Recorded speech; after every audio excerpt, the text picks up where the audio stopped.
But I think I'm hanging up here. Okay. I think it just went back on, so let's give Dennis a minute. Good. I see a participant who wants to come in though. Mimi Rosenthal, do you see her way up? Yeah, I asked her. I said join, and it just kind of hung up. Oh, all right. Still said admit. Okay. Okay, Dennis, we see you. Need to unmute yourself. Somebody, oh, let's try it. Okay, here we go. Yay. Wow. Talk about it, the skinny here.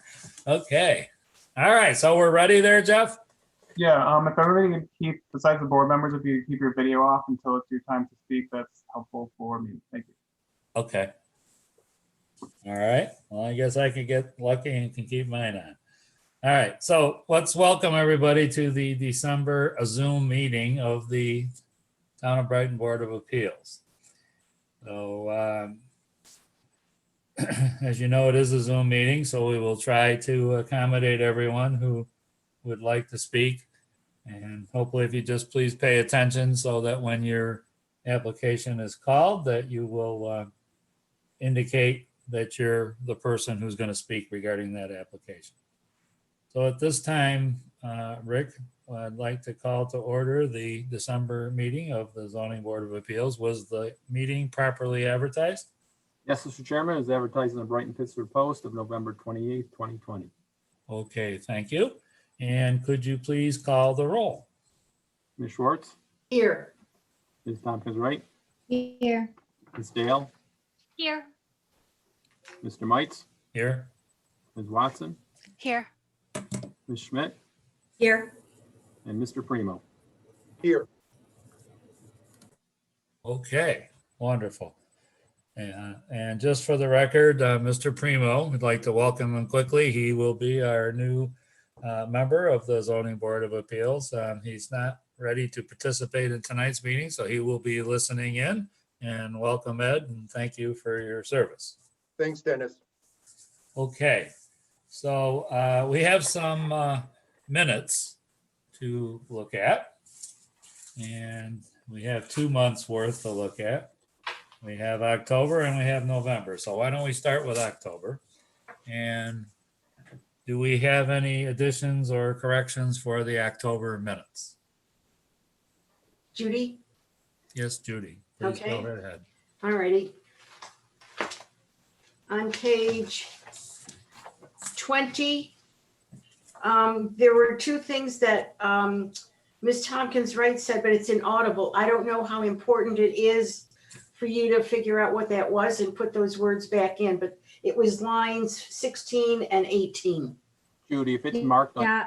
inaudible, then we'll just leave it like that. We just leave it? Okay, because that's the first time I've seen it, so Okay. I didn't that's know. All fine. right. The next, I can tell you real quick, the second inaudible is actually the word enforced. Because you can actually say the half of that word was captured and the second half wasn't. okay, whatever. Okay. Okay, thanks. On page 45, line 16, the word is amp, A-M-P. On page 75, line 11, sort of the beginning of the sentence, the word is building. Page 84, line 3, middle of the sentence, the word is them. Page 110, line 19, I believe the third word is abdicated. On page 126, the second to last word is do, D-O. Page 135, the name of the person, I think, should be Chris Fitzgerald, not Jacob Zoffler. Line 19. Okay, and just a couple more. Hold on here. On page 161, line 7, The third word should be feel. Page 164, line 18. The last word should be gap with a P. On page 187, line 16, it should be just 75 feet. You'll see when you look back how that should be changed. That'll be evident there. On page 196, line 11, after the word shall, please insert the word be. On page 197, lines 21, 22, it looks like there really is, no, I'm sorry, it's fine. Forget it, that page is fine. On page 204, the second to last word, I believe, should be testimony. And that's all I have. Okay, does anyone else have anything beyond that? Okay, I'm sorry? All set? Okay, No, all right, great. Judy caught mine and others. Okay, all right, so if there are none, then, excuse me. All those in favor of We the need a minute- motion. Yeah, sorry, I'll somebody's move got to to make approve. it, I'm sorry, go ahead.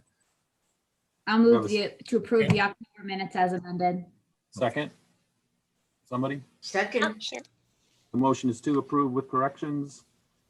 Ms. Schwartz, yes. Ms. Tompkins Wright, Yes. Ms. Dale, Yes. Mr. Mites, Yes, Ms. Watson, Yes. Ms. Schmidt. Yes. Motion to approve with corrections carries. okay, great, thank you. Okay, so the next is are the minutes from the November meeting. Are there any corrections on the November minutes? No, I didn't see any. Okay, did anyone else see anything? Okay, great. Could we have a motion for that? I'll move to approve. Oh, Go ahead. I'll move to approve the November minutes. I'll second. Okay, great. Judy. The motion is to approve the November minutes. Ms. Schwartz, Yes. Ms. Tompkins Wright, Yes. Ms. Dale, Yes. Mr. Mites, Yes, Ms. Watson, Yes. Ms. Schmidt. Yes. Motion to approve carries. okay, very good. All right, so we're at the agenda. We're starting with 12A01. And could you, Yeah, just for the record, I want to just state a couple things. sure, Application 11A0220, if anybody is here for that, that application was withdrawn. That is the application for the Country Club of Rochester. And also applications 12A0520 and 12A0620, that has to do with 1075 Clover Street, the Baptist Temple. Those two applications have been postponed to the January 6th meeting. okay, very fine. So application 12A0120, application of Jamie and Laura Hurwitz, owners of property located at 190 Hibiscus Drive, for an area variance from section 205-2 to allow a deck to extend 12 feet into the existing 54.9-foot rear setback, where a 60-foot rear setback is required by code. All is described in application and plans on file.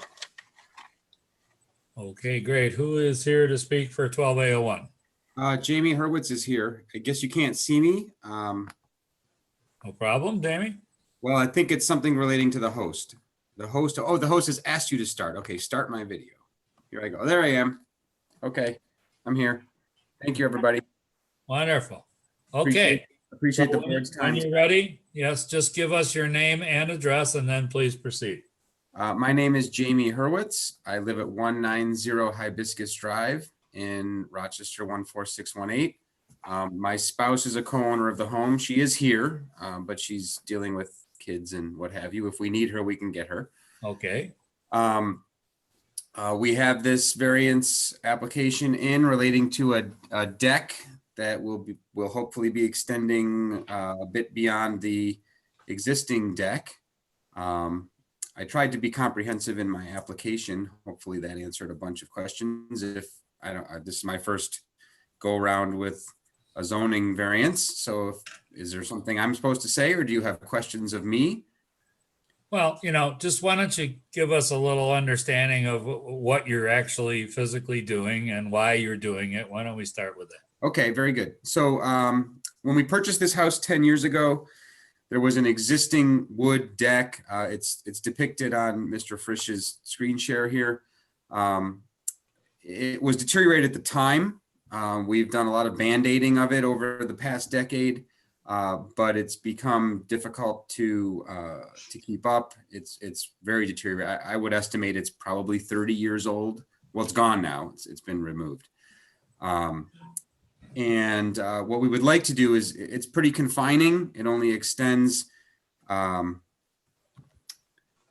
maybe 15 feet. And we'd like to make the deck a little larger to accommodate more seating and things like umbrellas and tables and what have you. We didn't even understand that not only was the deck in the setback, but the house itself actually was in the setback upon purchase. The house is at 54 and small change feet from the property line. What we'd like to do is extend the deck an additional 12 feet beyond so that it accommodates some more outdoor living, particularly given our new environment that we all live in here. I think outdoor living in your own home is going to be pretty important. It's just going to be the same height deck. It's about 2 feet off the ground. It'll look very similar, other than it'll be a composite structure to the wood deck that existed before, except it'll have proper railings and things that are supposed to be there for code, which the prior deck did not have. And I have walked my neighbors through this project. I provided Mr. DeStefano with some photographs and some emails from those neighbors so they understand exactly what they can expect to see. As I educated myself about the zoning rules, I realized that there's a host of items in various people's homes along this stretch of hibiscus that are in that 60-foot setback, including both neighbors. In fact, beyond what we propose. But we want to be good neighbors. And so we have a very good relationship with both sides. And I just brought them into my backyard and showed them my project and my proposed project. And all were okay with what we propose. There's nothing fancy, no big grandiose structures. It's basically just 12 feet more of deck beyond what we had. It's been an education to understand what my house is as opposed to what I thought it was, and learn about the setbacks and understand. I was surprised to find out that not only the deck, but the home itself is 6 feet into the setback. The good news is, I don't think it changes the character of the neighborhood at all. There's an RG&E easement behind the property line, which adds another 15 or 20 feet between our property and the Anderson property and other properties behind on Dunroven. So there's still plenty of nature and space back there. We wouldn't want our neighbors to feel uncomfortable. So that was a huge consideration in the first place. And I think it's an enhancement rather than a detriment. And it's important for us. I have children that are 14 and 10. We like to be outside and with activities being as restricted as they are. And I think that's going to continue for certainly 6 months of 2021. We just want to create some additional space where people can not feel confined and try to enjoy our existence given the restrictions that are in place. I'm happy to answer any questions you might have. Okay, maybe just add a couple other things. Could you describe what anyone would see from any of the other properties of this deck? So if you are standing along the back of the deck line, if you will, and you look from my neighbor's yard to the east or to the west, what they will see is the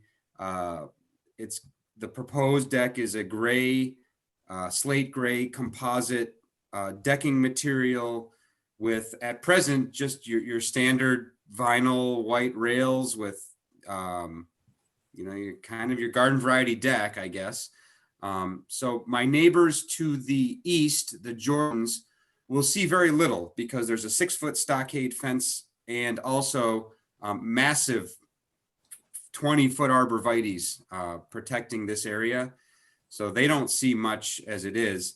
My neighbors to the east, it's much further from their house because of where it's situated and because it's mostly behind the addition that was put on, I believe, in 1980, which is that sort of squared off area you see behind the house. They will be looking through their existing aluminum green fence, and they will see only the 12 feet of the deck extending out. And really not much more, but it's a solid, it's more than 60 feet from where they are. All right, Quite a great, ways. great. And then one last thing, can you just describe how you or derive the 12 feet? I mean, how did you basically? Quite honestly, what we said to the contractor, who is pretty established, he does a lot of this for Ace Swim and Leisure and so forth. That's where we found him initially, just kind of looking around and talking to people. He said, if you want more living space, how about going 12 feet out further? And it kind of dovetailed with the budget that we had in mind in terms of how, what we were prepared to deal with and prepared to spend on this project. So I guess you could say it was a little bit arbitrary, right? It plugged into what fit into the yard. I have a swing set back there that it won't really impede. We didn't want to be too far back. My wife really likes the nature and the buckwood hedge that we have behind the house, and we get a lot of birds and things, so we didn't want to infringe too much on that. So long way of saying it just seemed to make sense given the budget, what the contractor thought was reasonable, and maintaining that same sort of channel behind the house without trying to get too creative. Okay. And then This is just member lastly, Wright. go ahead. Well, and just to follow up on that though, extending less than 12 feet wouldn't give your family the space that it's outdoor space it's looking for. Would you agree with that? Yeah, I think that's a fair statement. I mean, when we had, so the prior deck had one of those aluminum canvasy gazebo type things you buy at Lowe's for $400 or $500. And when we put that 12 by 10 item on the deck in the old days, it took up virtually the whole deck. And so we wanted to have a space beyond that for a grill or a seating area or something along those lines. And when we took pictures and assessed how big that 10 by 12 item was on the deck, we realized if we didn't extend, we initially thought about 6 or 8 feet, but we realized how tight that would be if you wanted to put a table for 8 or something like that. God willing, we can have 8 people sit together and eat at the same time. It was feeling restrictive. So the conversation started at 8 and kind of morphed to 12, because if we wanted that canvasy gazebo type thing that you really just screw to the deck, it's not a fancy thing. We needed that extra 12 feet for things like the grill or a little 4-person table or what have you. And 8 feet gets a little tight when you try to back your chair out and so forth. Thank you. Thanks, Dennis. Okay, great.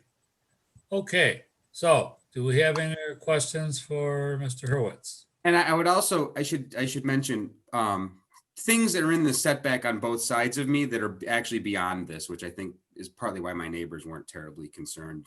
The Danny Lack house to the west has like a 3.5 season kind of structure that's not attached to the house, and the deck to the east also extends beyond this. So we're really trying to keep in concert with what the neighborhood has shown us, and it's been an education, but we understand why the rules are there, and we, more than even the zoning board, we really want our neighbors to be comfortable. We have excellent relationships on this street with our neighbors, and as much as I want this body to be comfortable, I hesitatingly say my neighbors were perhaps even just a little bit more important to me, because they're literally across the fence every single day, and those are great relationships, and we want to make sure that those stay that way.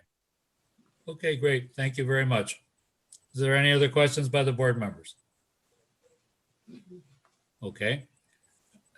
Is there anyone in the Zoom audience that would like to speak regarding this application?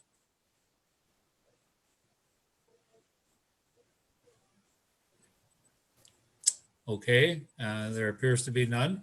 So at this point, the public hearing is closed. Thank you very much, Mr. Hurwitz. Is there anything for me? One other thing. I did just sign I put up my sign properly Okay. certification and emailed it to Mr. DeStefano. Okay, very good. Thank you. All righty. Is there anything else for me to Nope. do? we just No, wait? other than listen, no. Okay, do I stay on? You you- can if stay you- and listen if you wish. Okay, excellent. Please let me know if you have any other questions. Okay, thank you. All right, Rick, whenever you're ready. Application 12A0220, application of Kelly Walsh and Norman Robinson Jr., owners of property located at 50 Cheswell Way for an area variance in section 207-11A to allow for a hot tub to be located in the side yard in lieu of the rear yard as required by code. I'll describe an application and plans on file. Okay, so who is speaking on 12A02?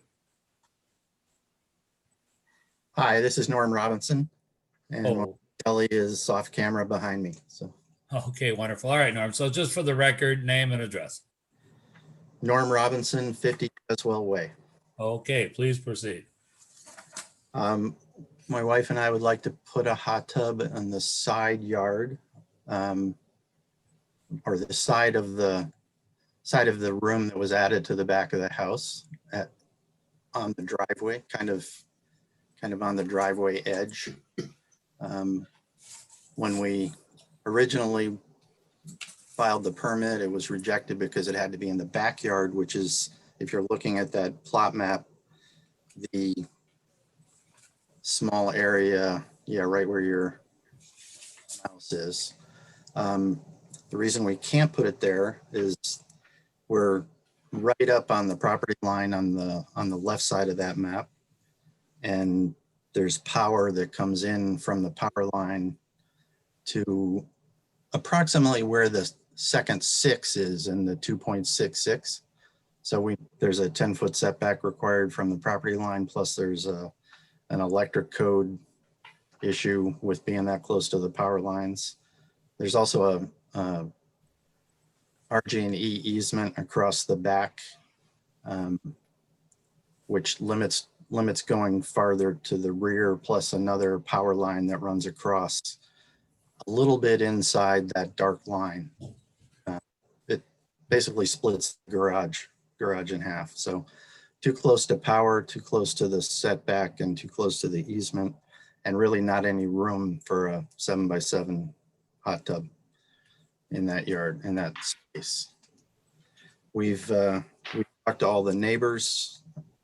The neighbor, I guess, would be to the east. Josh Rodums. He's fine with it. The two directly across the street also are fine with it. All have supplied letters with application. Actually, 2 with the application and 1 followed up after the application. And that's it. Oh, we're going to put a wooden vertical slat fence around it, approximately, well, it'll be 6 feet or less tall, but approximately 8 feet on one leg and 10 or 12 feet on the other leg to limit the view from the street and from the Rodums. I always get his name wrong. Rodums side. Although it's not visible from the driveway. Yeah, it wouldn't be visible from the road anyway, because that's a driveway. There's what's not shown on this map is the front door of the house is actually on the right side of the house as you're looking at this picture. And it's brick steps, and there's an awning over the front steps, and then there's a large bush and that would block the view of even the fence, never mind the tub. Driveway falls off from the road about 3 feet. And that's not a survey measure, but that's me eyeballing it. It's about 3 feet. It's about 3 feet lower where the hot tub sits from where the road is. So. And it's always blocked by the car. And it's always blocked by cars because even though that says garage, it's very tiny and we can't get cars in that garage. So we have 2 cars or 3 cars actually in the driveway all the time. Okay. All right, so are there any questions by the board members?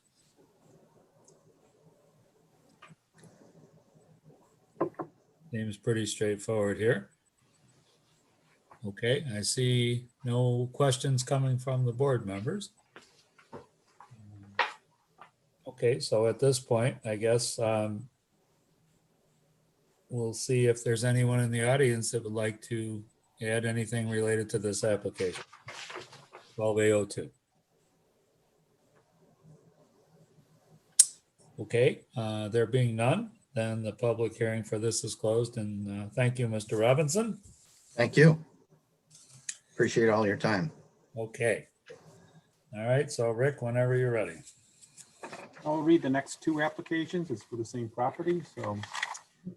12A0320, application of John Gear, George Family Restaurants, owner of property located at 2171 West Henrietta Road for modification of approved use variance, requesting an increase of 24 indoor dining seats and the installation of a walk-up takeout window used primarily for ice cream sales. Also described in application and plans on file.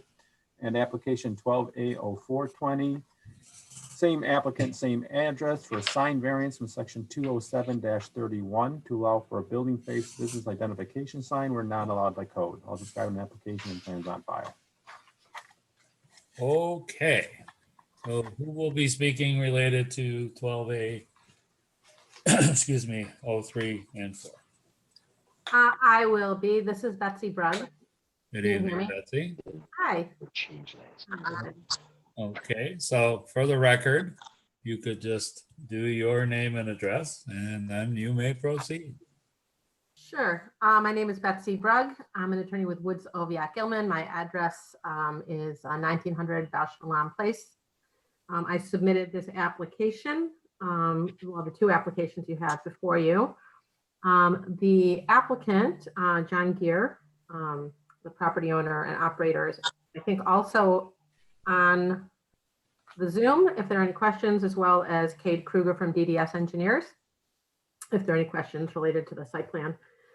As the board might recall, you granted a use variance to the previous owner on June 5th of 2019.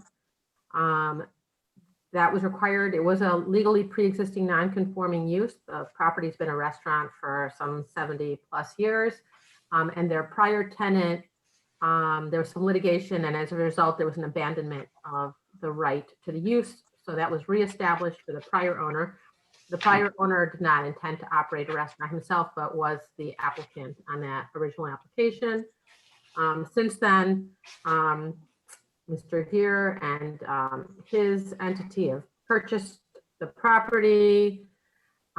They've put a bunch of money into the property. They've been making renovations. I know you're probably already familiar with what's been going on. You're probably more familiar than I am because I know he appeared before you in connection with a sprinkler variance, which wasn't granted. So he is now putting in a pretty costly sprinkler system that was triggered because of the increase in assessment caused by the amount of renovation and improvements, the money he spent making improvements to the property.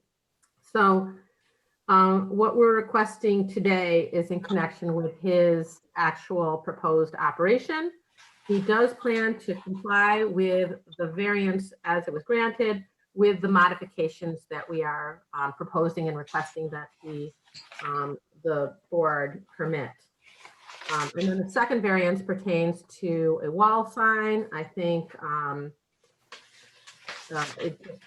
because the property is not, it's zoned residential, it has no absolute right to have a building sign to identify the business that is approved. They do need a wall sign. There's a sign on the property right now. At this point, I think that the plan is to go forward with this sign. There's also a planning board application in related to this project, as well as I believe the conservation board has already seen this proposal, and they responded favorably on the landscaping. So this is the sign. The sign is 12.5 feet. It's a relatively small, modest sign. It's a wall sign. We're asking for a variance to allow the sign. It still requires, I believe, Rick, architectural review board and planning board approval. That is correct. I think what we'd like is the right to the sign. I think the thought is the sign, he needs to have a sign to open. He'd like to open, I think, by January. So this is the sign. As far as the operational changes, so he's put all this money into the property. He's been renovating. If you've driven by, you've seen, you know, he's made a lot of upgrades to the condition of the property. The original floor plan was prepared, I think, by an architect, and now we have an updated floor plan that was prepared by, I think, the actual vendor of the furniture and fixtures for the restaurant. So our floor plan is showing 62 seats on the first floor. We're now proposing to add up to 24 seats on the second floor. There is a space that's existing up there. I think prior tenants have used it as office space, but now the building is sprinklered. And specifically with all the restrictions on indoor seating and things, it's just very important to have that overflow space if it's needed. And hopefully in the future, it'll be available for, you know, small gatherings or, you know, showers, meetings, those kinds of things. He's also proposed a takeout window on the, I guess, the north side of the building. I believe the window was there, so it's very easy to convert to a takeout window. Again, that is a amenity to the community, particularly in these times when people don't want to have, don't want to or can't go inside for restaurant service. His intent is that primarily that will be for ice cream sales, seasonal, but also, you know, for takeout business.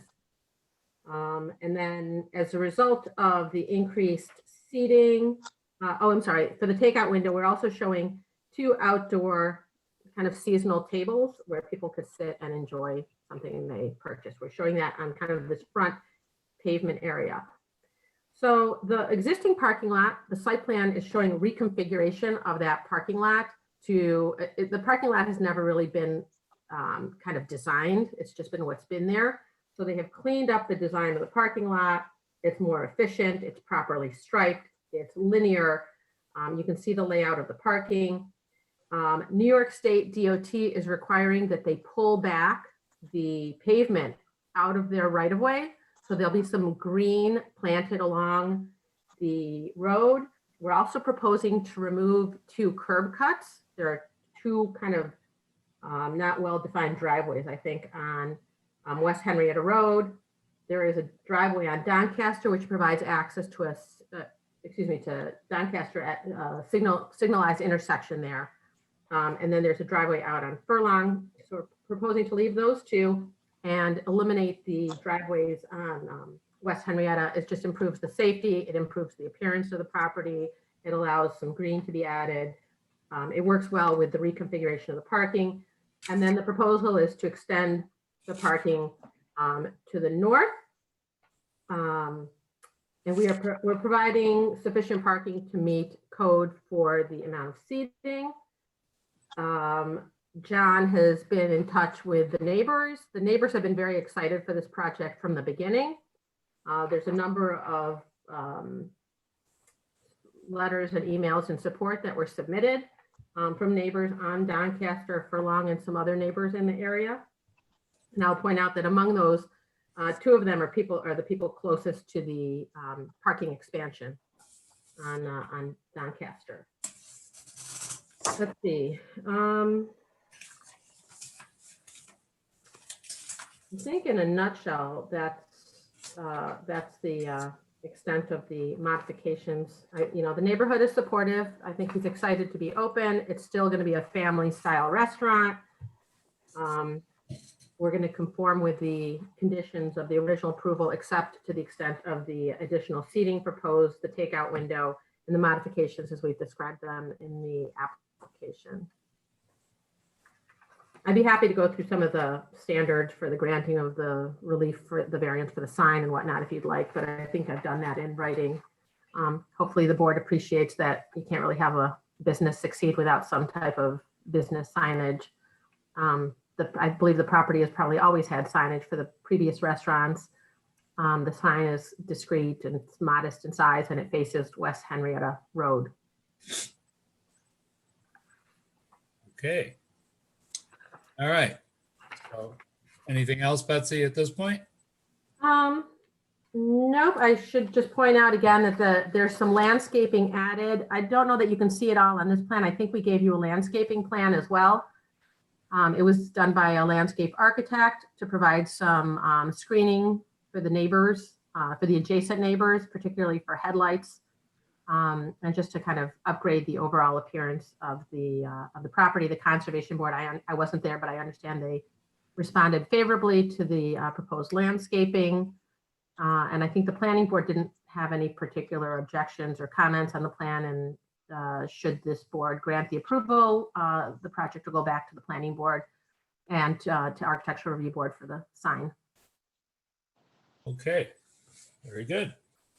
Thank you very much. All right, so board members, questions for Betsy?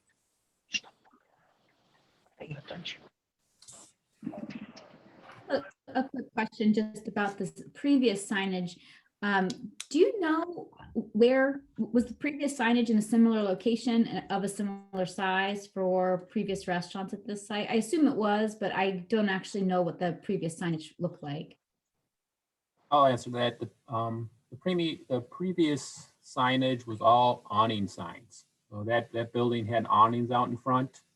And the awning signage was pre-existing non-conforming, which every restaurant use that went in there just continued to use that awning signage, just changing their name on it. Okay. So now with the awnings gone, that right has also disappeared. Betsy, I do have a question regarding the sign. That is the proposed location above the door, not Yes. on the wall. It is the proposed location above the door. Yeah, they've decided to leave it there. If the Architectural Review Board for some reason has, if there's some comments or recommendations to move it, I think that it might not be in the optimal location. Yeah, I give it a shot here. And I think if we can get the right to have this sign, we can work with the Planning Board and Architectural Review Board, and as long as it's facing West Henrietta Road. That's one thing I want to kind of just, make sure the board understands that this might not be the best place for the sign. I personally, I think it gets lost in that peak. On the wall, it might be a little more clear for people. So if you guys aren't 100% sure on its location, because this board likes the kind of condition that it is how you present it, that maybe there's some flexibility, on that front face. Yeah. Keeping the same size or something like that. Right. Yeah, I would request that, because I would agree with you. I did talk to John a little bit about that, and I think that, he would like this looked at a little more carefully, but he wants to be open in January, and he's just not going to be able to be successful if the sign isn't there. So Right. it may be possible that it would look better. It might project better from somewhere else on the front elevation. Yeah, is that a banner right now? Is that just a banner sign? I think it's an actual vinyl sign. So that would be the sign? That would be, That right now is the sign. I don't think he's thrilled with the sign that he has, but, in the interest of getting open in January, he was willing to work with that. So if we can get this one approved, I mean, he can always come back if there's a change needed. We'd like to kind of avoid that if possible. well, I would like to avoid it with this board. You definitely would have to go to the Yeah. Architecture Review Board and Planning Board for any design change for a sign. Right. But I would like for this board to be able to feel comfortable with wherever you might place it. Well, and Rick, also, it's the size of it really. Because Yes. we can't Right. translate this sign to a wall sign other than the same sign. Right, or the same size as proposed. Yes. Right. This is member Schwartz. When I saw this, the first thing that came to my mind was what Rick said with the roof coming over it. It's sort of set back for number one, and number two, you're on a rather busy road. There's no numbers, so that they've got a lot to look for, especially with it being new and the sign being small and where it is positioned. So if there is a possibility later, I would recommend moving it where it is a little more visible. Because to me, I think they're hurting themselves by having it recessed in a way, small and no number. So you know, you want to make it visible for your customers.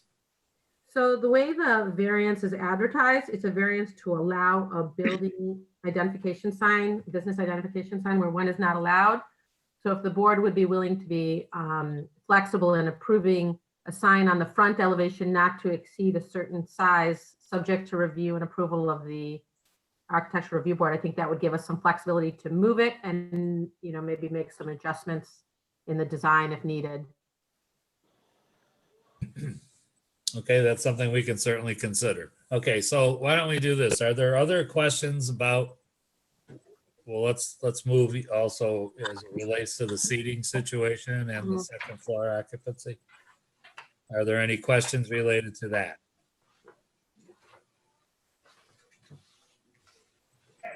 This is Board Member Schmidt. I just had a question, Betsy. If you could talk to me a little bit about the picnic tables out front. Are you planning to keep those during the summer months, or is that a 12-month option? What is the? I think that they're going to be, like all outdoor season, outdoor seating. I think it's really only usable on a seasonal basis. So I don't know if he's selected the actual tables, whether they will actually be installed or whether they will be something that can be brought indoors. And the window, if you could just talk to us a little bit about that, the takeout window. I know that it was designed in theory for the summer months for, I think you said ice cream, but then now in light of the pandemic, many restaurants are seeing a need for curbside pickup, takeout. So is the thought that this window would be used 12 months out of the year now? I think that it probably will be. It was not designed for the pandemic, but clearly it's going to have that benefit that there are plenty, you know, right now you can't eat in a restaurant, and, you know, it certainly will be a convenience and an amenity for, you know, neighbors or customers who want to come to the window. And I think it'll help the business, survive through this situation. It's not his goal to have a primarily takeout kind of a operation. The window was already there. He didn't have to install it, so it's just being put to use.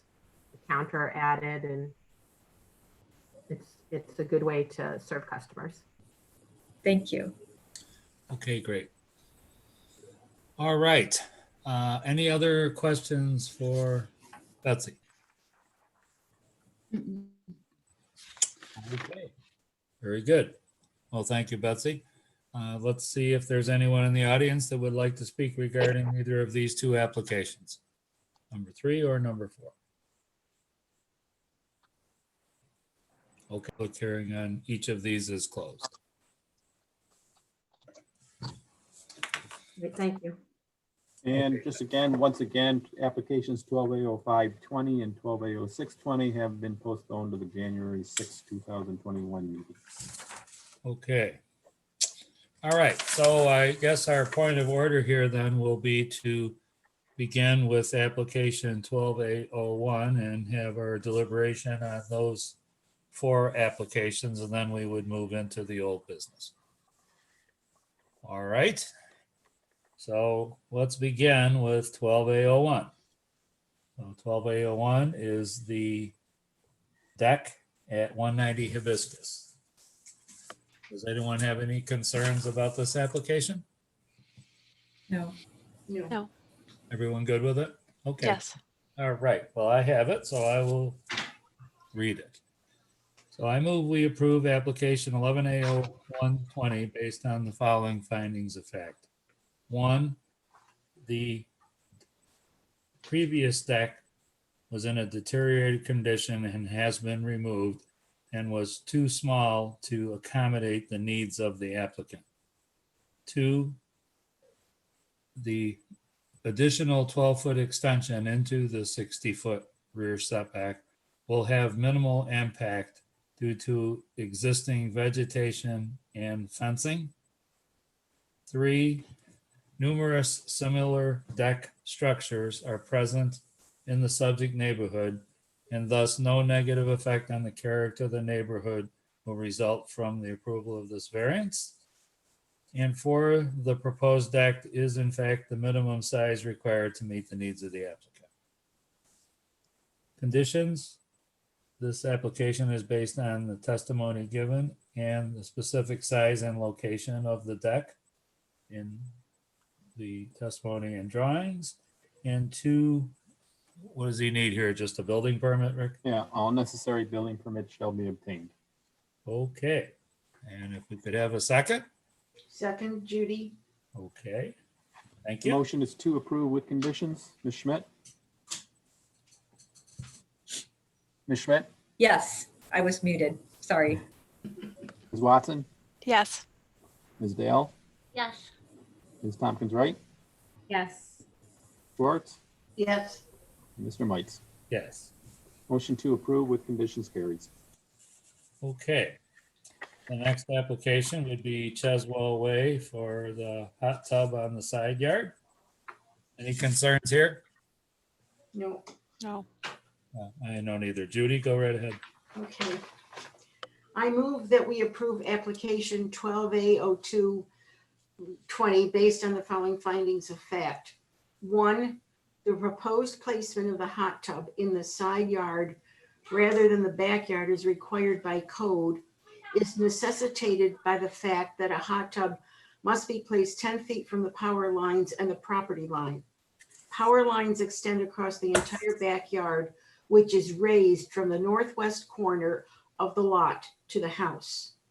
2, there will be no change to the character of the neighborhood as there are other hot tubs and decks on homes in this area. 3, the hot tub will not be visible to surrounding neighbors as the driveway slopes down and there will be a decorative privacy fence from the house to the driveway, protecting it from view from the street. Also, the hot tub will be placed immediately adjacent to the rear room of the house within the fenced-in yard. 4, in addition, the 1920s garage is not tall enough to accommodate the vehicles which are parked in the driveway and also block the view of the proposed hot tub from the street. 5, there is no other alternative to grant relief from this difficulty and achieve the desired outcome for the applicant. Conditions. 1, this variance only applies to the placement of the hot tub in the side yard as presented in testimony and written application. 2, all necessary building permits shall be obtained. Second. Okay. Motion is to approve with conditions. Ms. Tompkins Wright? Yes. Ms. Dale? Yes. Mr. Mites? Yes. Ms. Schmidt? Yes. Ms. Watson? Yes. Ms. Schwartz? Yes. Motion to approve with conditions carries. All right. So we have 12A03 and 4 that are all part of the property at 2171 West Henrietta Road. So we've got to do those separately. The first one relates to the second floor indoor dining seats and the walk-up window. So any concerns about either of those issues? Thank you. Rick, how many, Go Rick, ahead. how many seats were at the former restaurant? You know, we limited this. Was that limitation based solely on parking, or was it based on originally based on how many restaurant seats were in previous restaurants at this site? We had to base it on parking at that time because, again, they lost any pre-existing non-conformance for the previous restaurants. So under the use variance, we limited them to how many parking spaces they had. Okay. And just to confirm, with when they've expanded their parking lot, their seating now meets with this added parking. This seating would still meet code now. Right, exactly. Okay.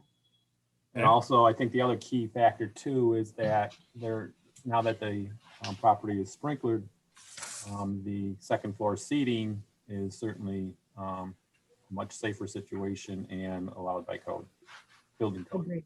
Yeah. Right. Okay. Any other concerns by any of the other board members? Mm-mm. I think, I just have a question. You guys feel comfortable and okay with those outdoor dining seats and basically in the front portion of the building? I'm not saying one way or the other for myself. I just want to make sure you guys are comfortable with that. Right, but they're gonna be behind the additional landscaping, correct? Mm, why don't you pull that Yeah. up? Rick? Yeah. Well, not really, Not Not really? really. no. Uh-uh. No, they would be pretty visible there. They'll be visible, but they will be behind the front face of the building. Right. Okay, okay, Yeah, It I doesn't- don't have a, yeah. I don't have a problem with it. Yeah. Yeah, it doesn't bother me. Yeah, it's pretty adjacent to this walk-up window, really. Yeah. Okay, Okay, very good. Okay, and I think, everyone is well aware of the need for these walk-up windows, and I think, mhm, who knows how long they'll be as active as they may be now, but in the summertime for people to get ice cream or whatnot, it's a walkable site from the streets behind, so I think it would be fairly well used. mhm. Okay, so there's no other concerns, then Kathy, you have 12803? All right, I do. Okay. All right, I move to approve application 12A-03-20 based on the following findings of fact. 1, the first variance request is to increase indoor dining seats by 24. The owner will be creating a second floor dining space that will be used primarily for private dining or event space.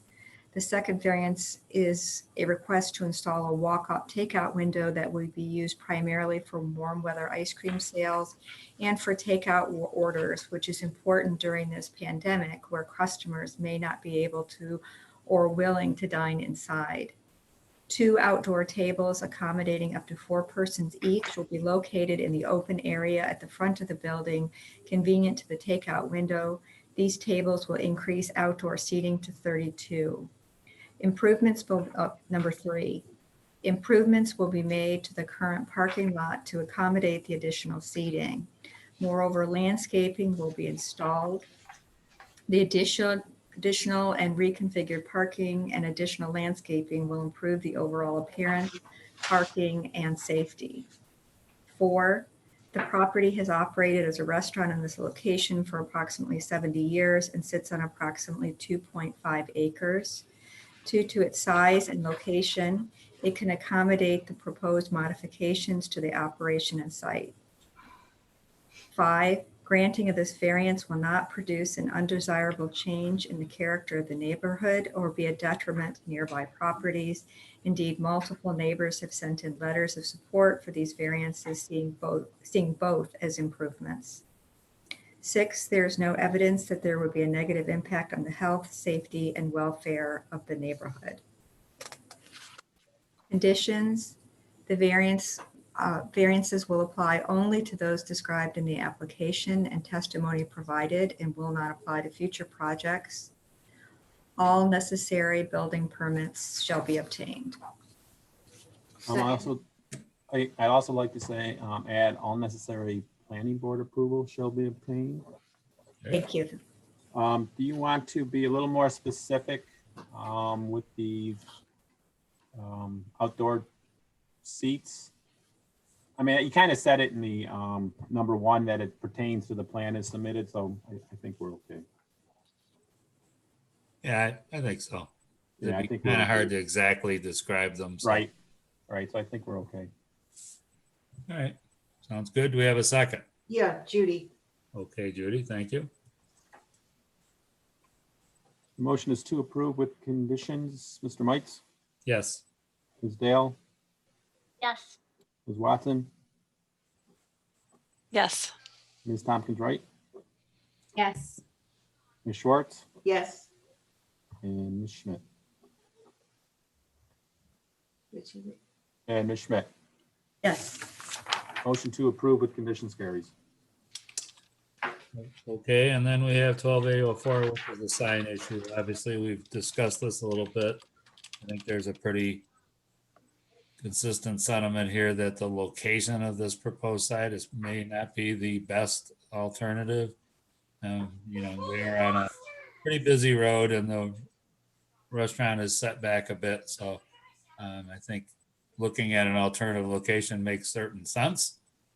I guess my only concern is, you know, you can see that this sign has been designed to fit inside this gable. Right. And I'm not so sure to scale because it would actually be further back by, it looks like 6 feet or so on the face of that building, whether the size of it is reasonable.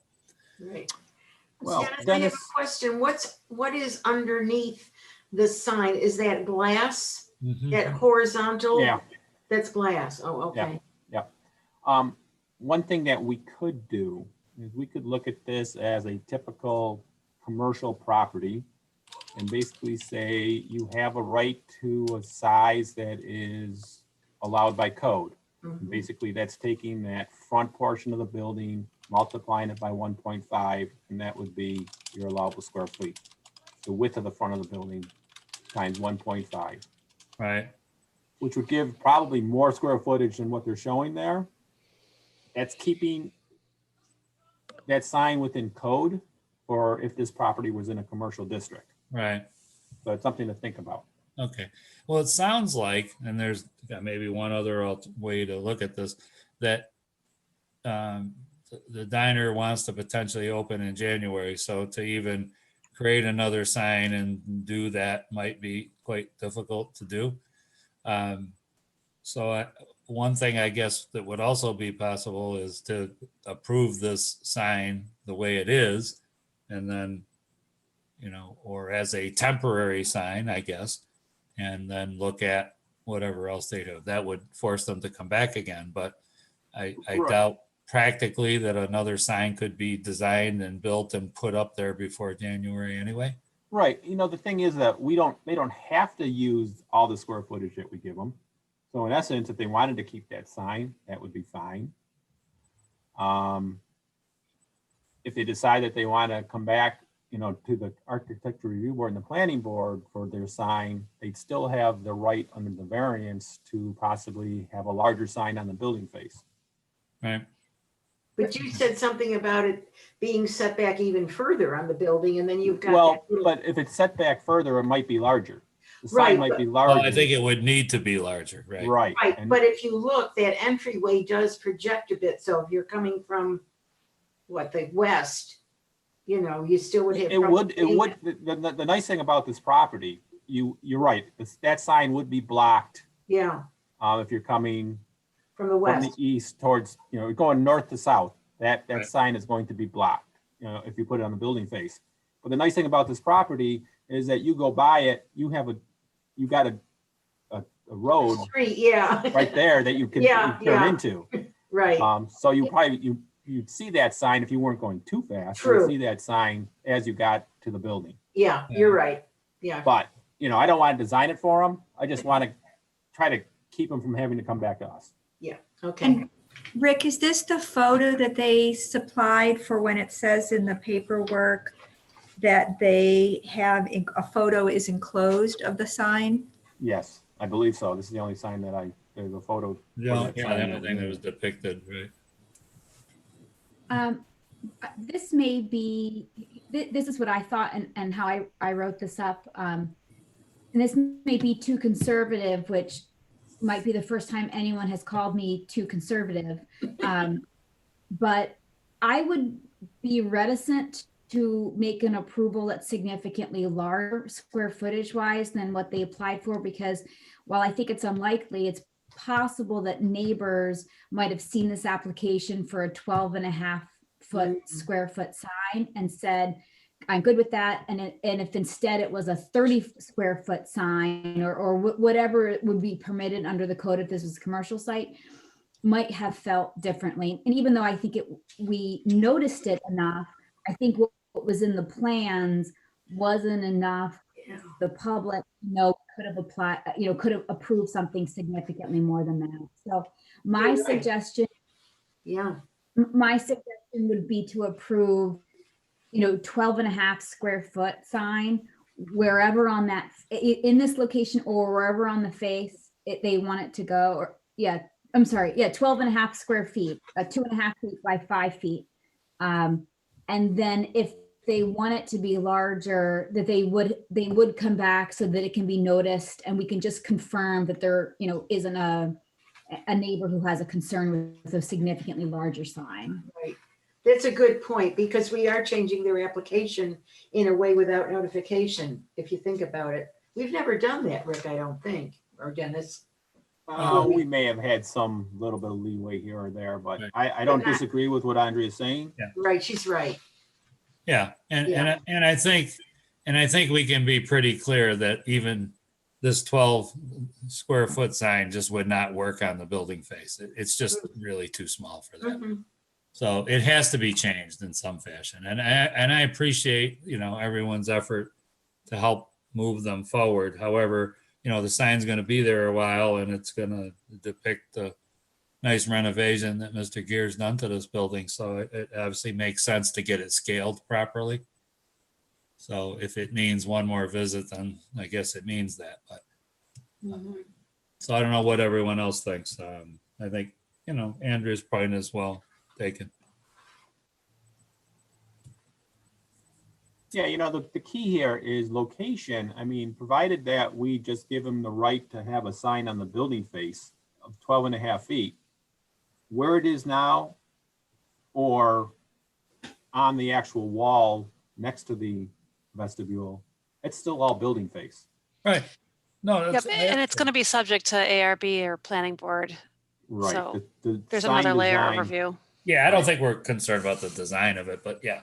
Okay. All right. So is that kind of where everyone wants to go with this at this point, to approve the sign pretty much as it's depicted? However, give them leeway to put it anywhere on this Yeah. Building face. eastern face.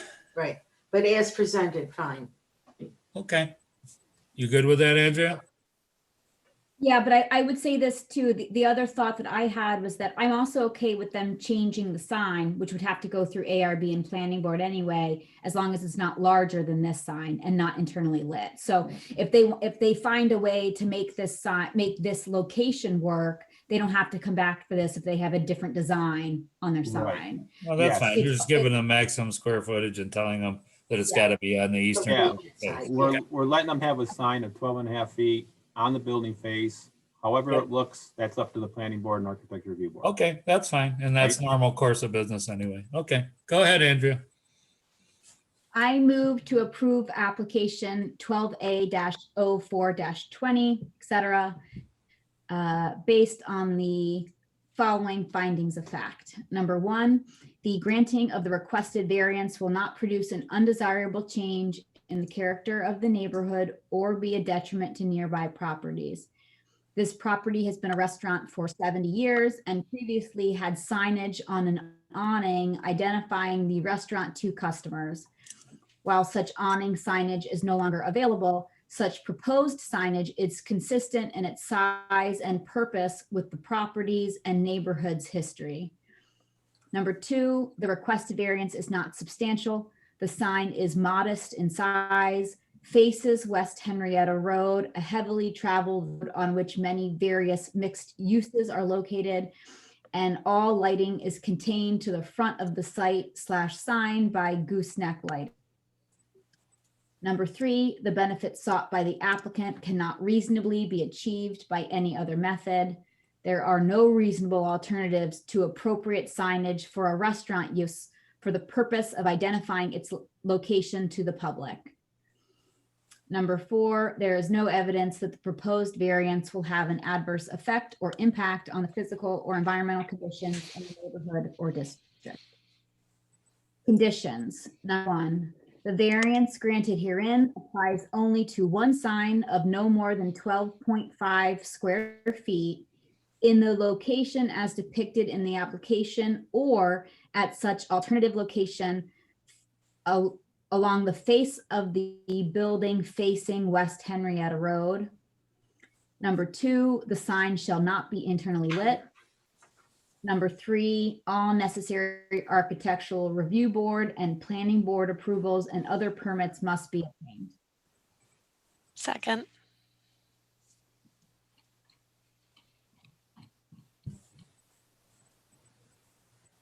on one sec.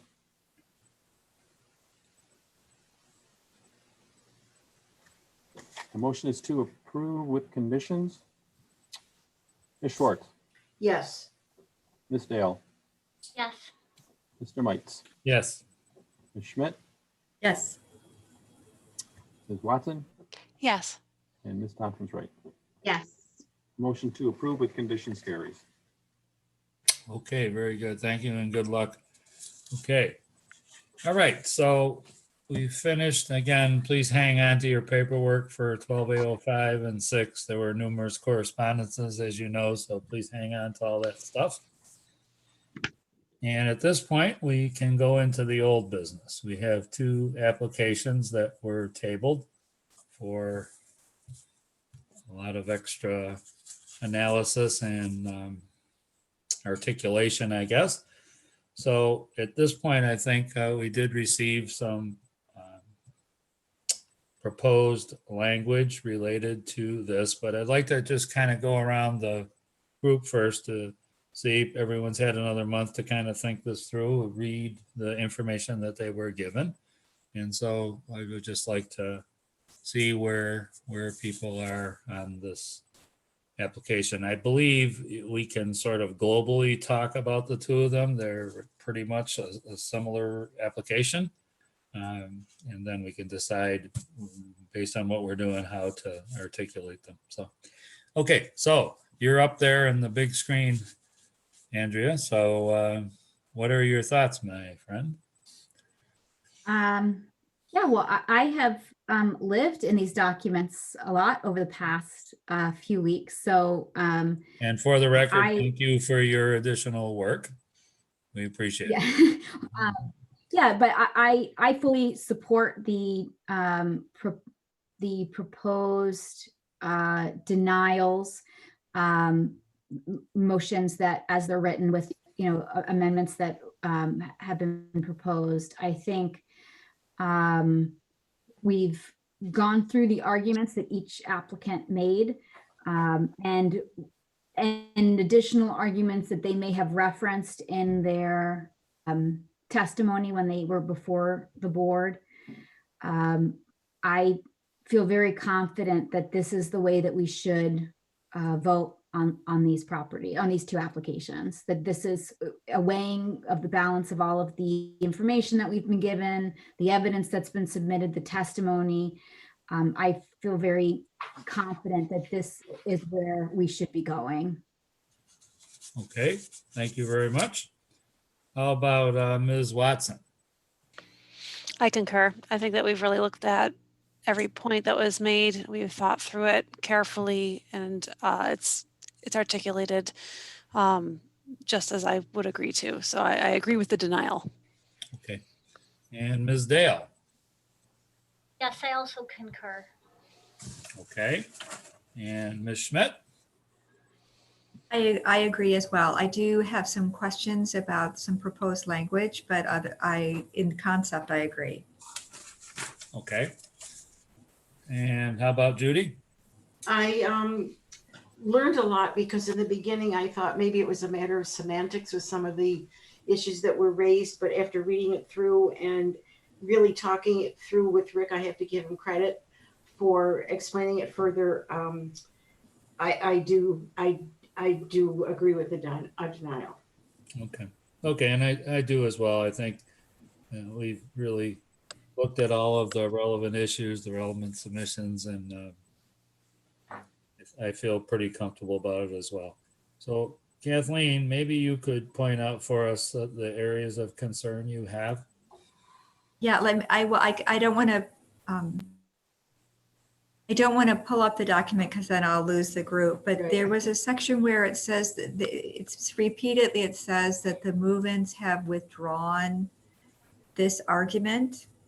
And then there's some information, and then it concluded with it's denied. Oh. Rather than finding that it's moot. And it didn't make sense to me that if the movement had withdrawn it, why we're denying it. Andrea, could you kind of steer that a little here? Or David. Yeah, I mean, Or David. David. Are you talking about the irrevocable letters of credit? Kathleen? Yeah, the first two use that language. Let me see. And real quick, this is all under the BGR application 10A, not 9A, because technically 9A did not withdraw any of their, formally withdraw any arguments. Okay. So here's what it would say. It says the irrevocable letters of credit. BGR has withdrawn this argument. Then it talks about the town has received the letters, and then it follows up with this portion of the appeal is denied. Yeah, and that it's just, it's and then we do the same thing again under the Public Service Commission approval. Yeah. Part of that, I think, was because, and David, feel free to jump in as well. Part of that was because we wanted to make sure that these were as complete as possible. You'll also note that in 9A, the Save Monroe Avenue application, we also included a summary of some of Brighton Grassroots' arguments that were not brought up in the paperwork, but were kind of mentioned in passing or even argued at the hearing. And we wanted to make sure that there weren't kind of loose ends and leaving us open to not really fully investigating every argument. And so even though they withdrew it, we didn't want that to be an opportunity for the applicant to come back and say, well, you never formally denied that portion of our appeal. And/or I'm not sure that did they do that in writing? I don't know that I ever saw an actual, and I guess that was part of my concern for leaving it in there and addressing it was, it was something that was said in one of the conversations. I'm not sure that it was in a legal sense actually withdrawn. So I just think it's kind of bootstrapping it, but it's, that's why it's there. And some of the language actually from the hearing was that they kind of said, like, to the extent that evidence was presented that clears this issue up, then we'll kind of withdraw. I can't remember the exact language, but it wasn't, it was still worth pointing out the evidence of why we're denying it, I think. I don't see any harm in the closure that saying this portion of the appeal is denied. I don't see any harm in that language. To me, to me, they're just inconsistent. And so maybe there's a clarification that could say that they provided testimony so one can infer that it was withdrawn, and then you can put it and said, even if they have not, even if they wish to go forward, the board would have denied it based on blah, blah, blah. To me, you're opening up someone to question, to say, well, we really never formally did withdraw this. And if you're relying on that withdrawal, was incorrect. I don't see the harm in changing that those two sentences, BGR, instead of subsequently withdrew their application.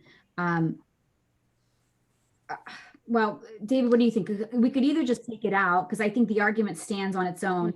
We're providing adequate evidence of why we're denying that appeal. We could bolster that the one sentence that says that the letters of credit were provided, which in our opinion, senses that the controversy is moot.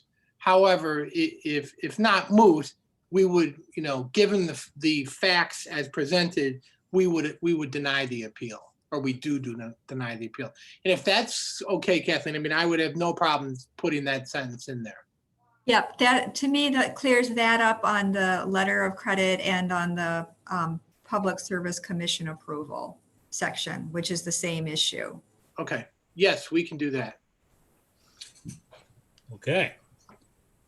So are there any other concerns or issues related to these documents? Okay. So Andrea, you have them both. I don't know how you would like to proceed on this. It's quite a lengthy. Well, all we need to do is the first two pages, starting with the first whereas. Yes, That is the motion. We do not have to go through the attachments. We just reference the attachments in the motion. Okay. So it's basically 2 pages. All right. Yeah, that sounds pretty reasonable. And then, so start with that, and then when we get to,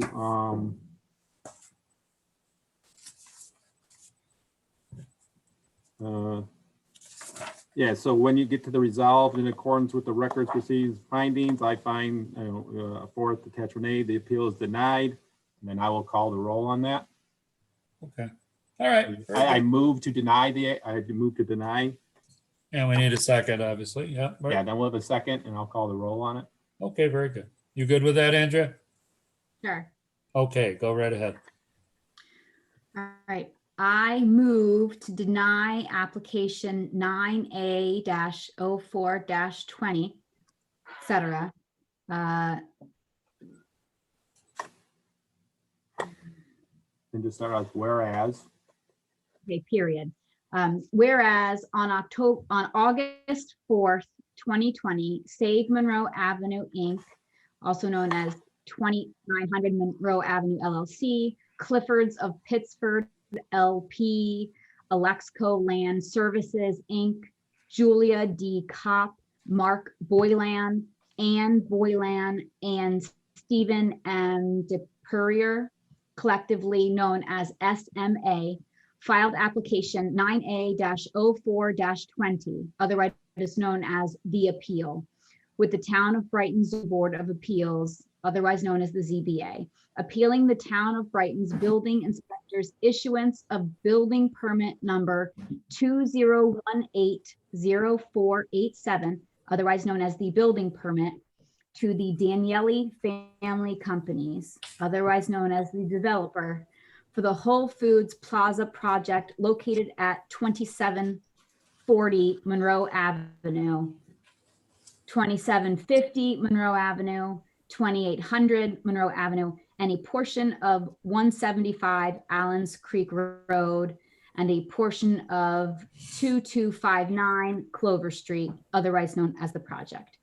And whereas the appeal requests that the ZBA annul and reverse the issuance of the building permit.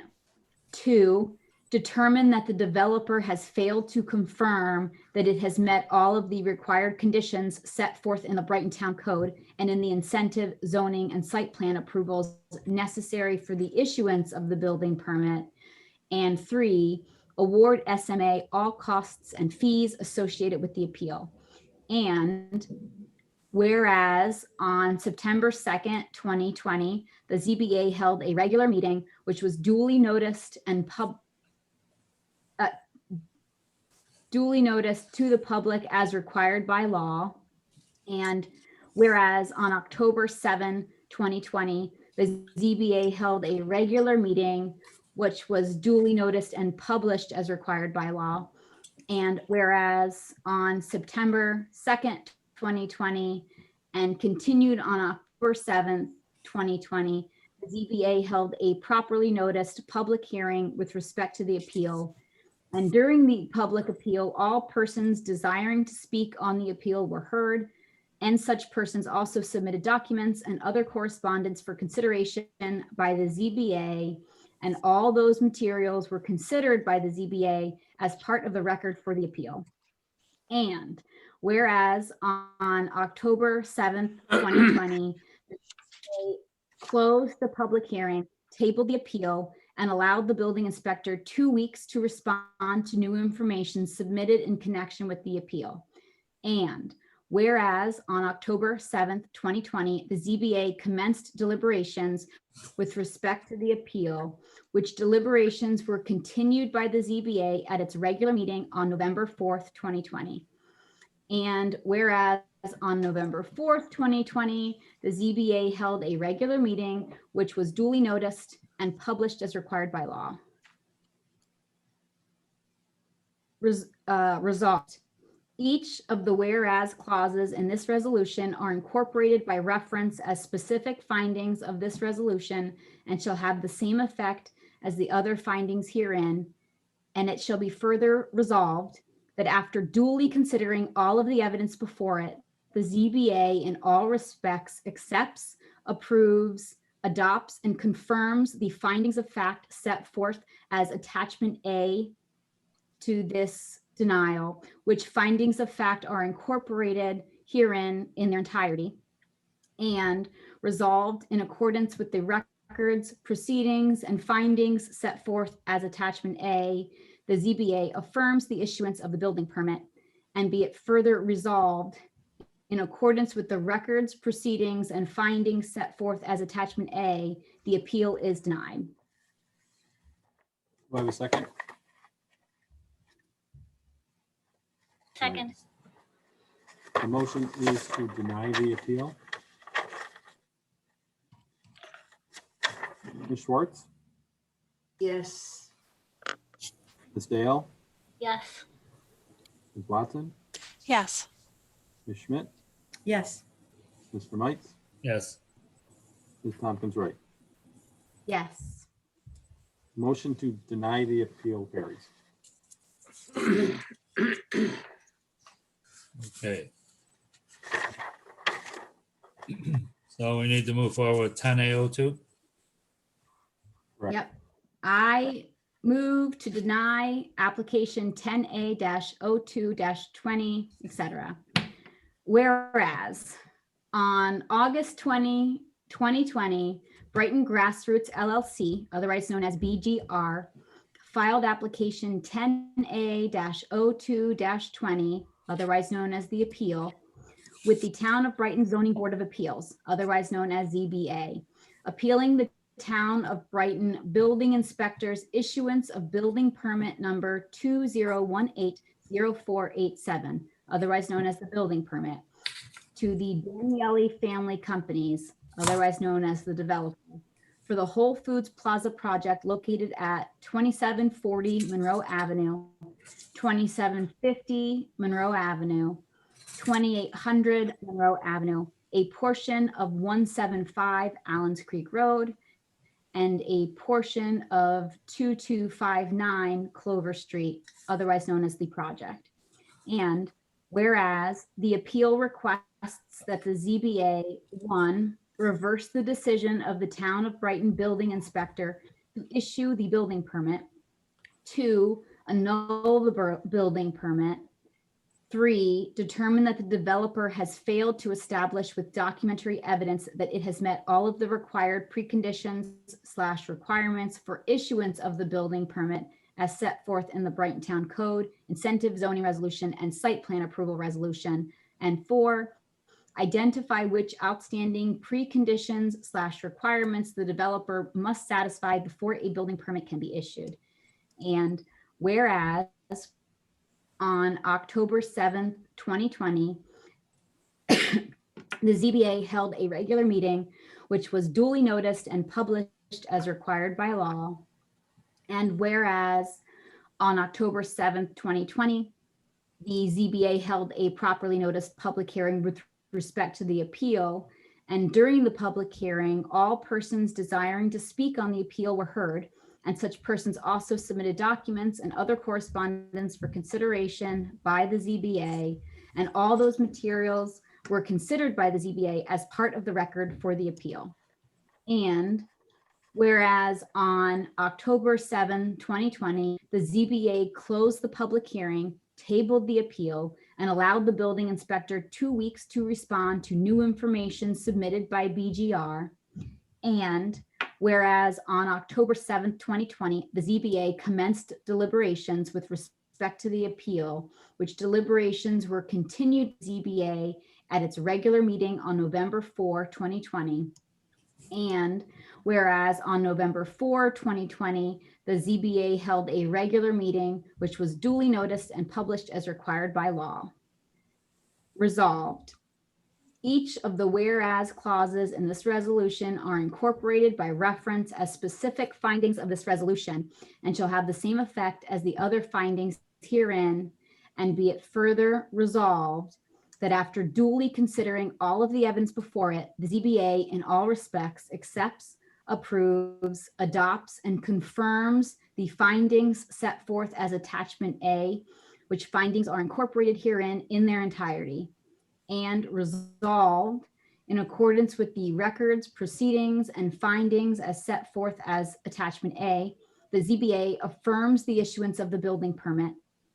And be it further resolved in accordance with the records, proceedings, and findings set forth as attachment A, the appeal is denied.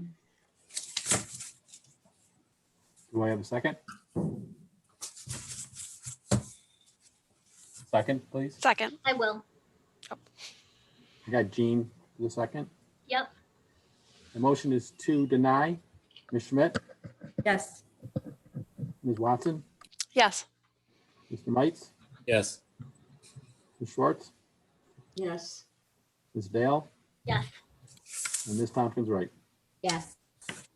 The appeal is denied. Okay.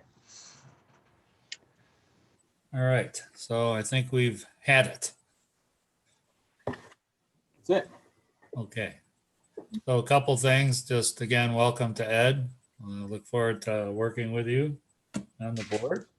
And second, happy holiday to everybody in December.